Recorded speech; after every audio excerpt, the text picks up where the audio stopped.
A girl who falls from 3,200 meters still survives.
Because of Julian, the government of Peru and also the American government went and took the remains of the airplane.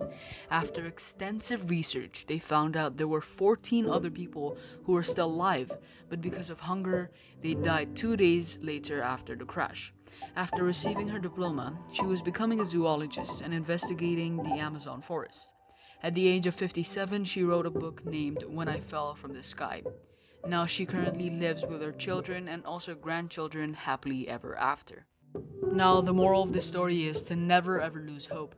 Even though times are hard at the moment, there's always a light at the end of the tunnel. So never lose hope and believe that there are going to be better days after these ones. This was another video from Amit Media. If you like these types of videos, then drop a like down below and also leave your suggestions. Have a great day and a fantastic one.